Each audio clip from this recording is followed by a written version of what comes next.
Serial killers. Why we love taunting ourselves with the monsters among us.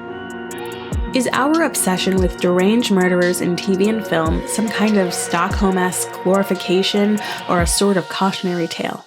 He is pure evil, but you'd never know it by looking at him. But when you hear him, that's another story. His killing... Murder is on the mind, it seems. There is even an entire genre of storytelling dedicated to the murder mystery. The gruesome subject's popularity, however, is not confined simply to books, shows, and movies, but also other forms of media. True crime and murder podcasts are a sweeping phenomenon, with hundreds of thousands of listeners tuning in everywhere from Spotify to Apple Podcasts to wherever else you find your pods. Some people worry about the ramifications of consuming such content en masse, warning that it could lead to fabricating a distorted, paranoid sense of reality, similar to people's phobias of a shark attack, due to films like Jaws, Sharknado, and The Meg. Despite the real-world practical odds. However, another more disturbing facet of this fascination with murders, death, and murderers is the potential romanticization/idolization of serial killers. Try to imagine yourself in his place and to see how he's feeling looking at the pillows, the bloodstains and everything.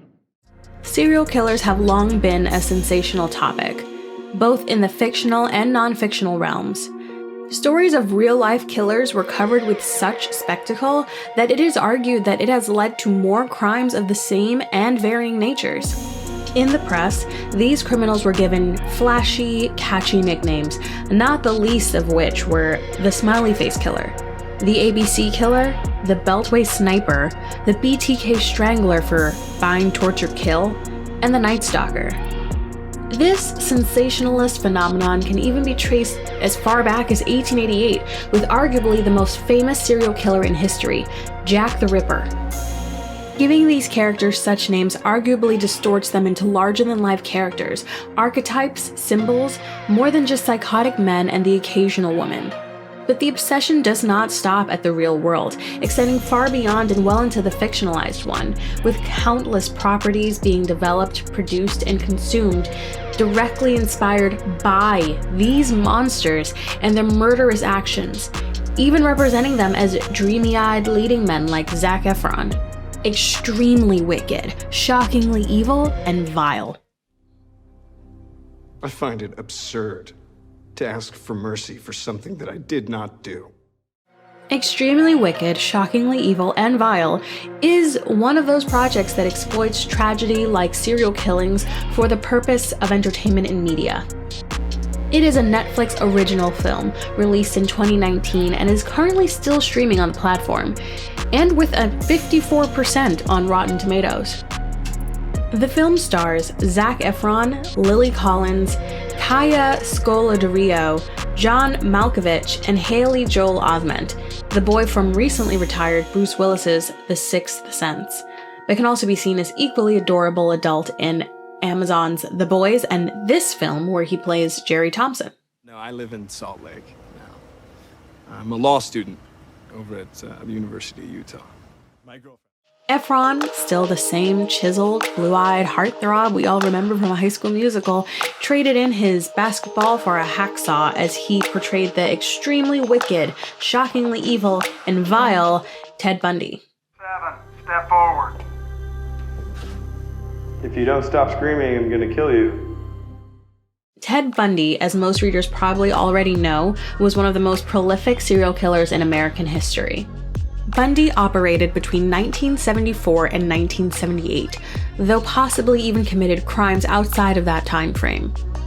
He was known to kidnap, rape, and murder young women and even girls, and has been solidly linked to 30 different homicides.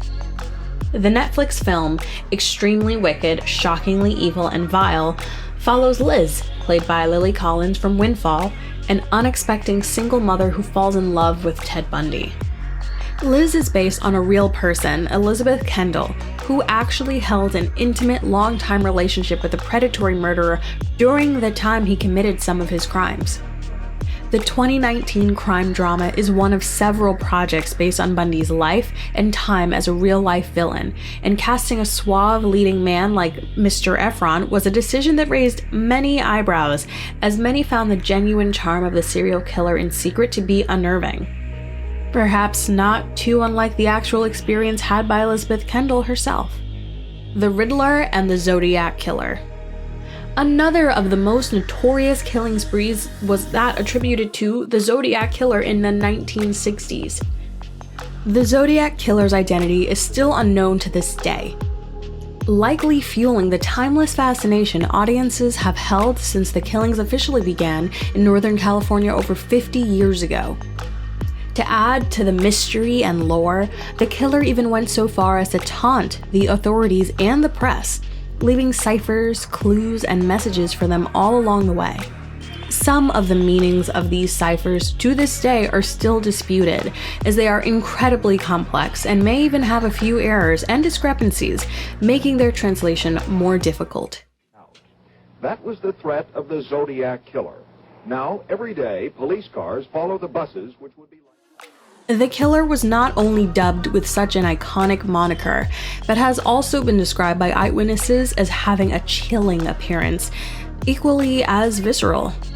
He has been seen to have worn an outfit reminiscent of an executioner's, with a dark hood/mask pulled over his head, while also wearing clip-on sunglasses.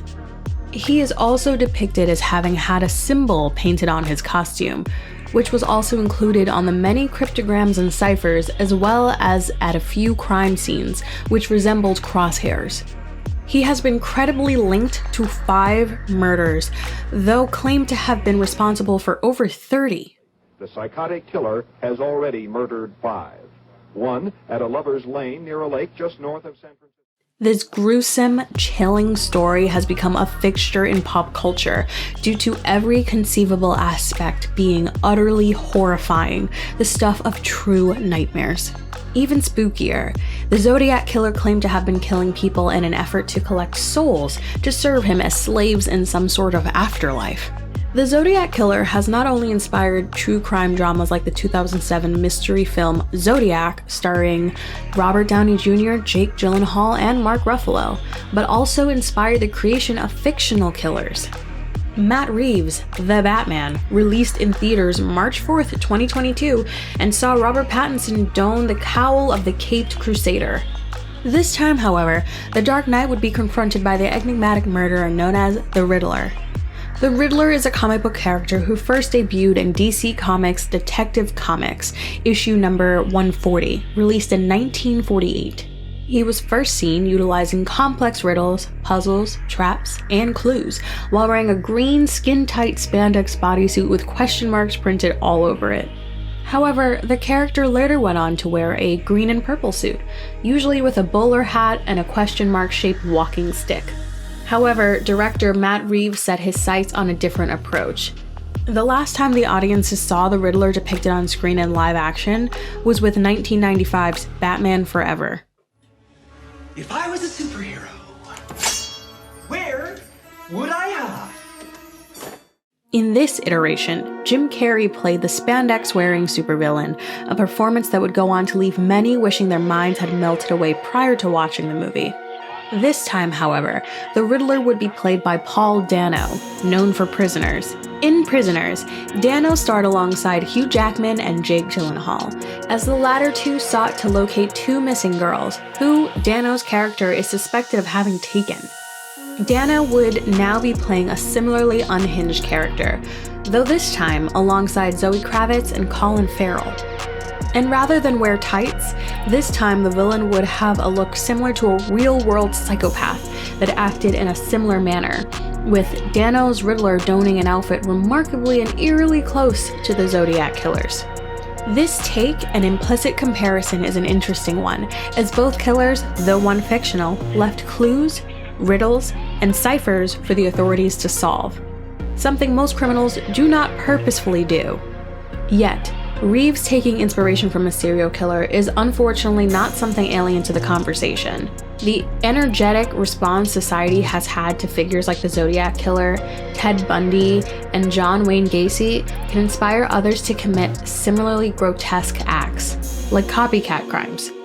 Many of these deviants are mentally ill and feel dissatisfied with their lives, leading them to lash out violently at society.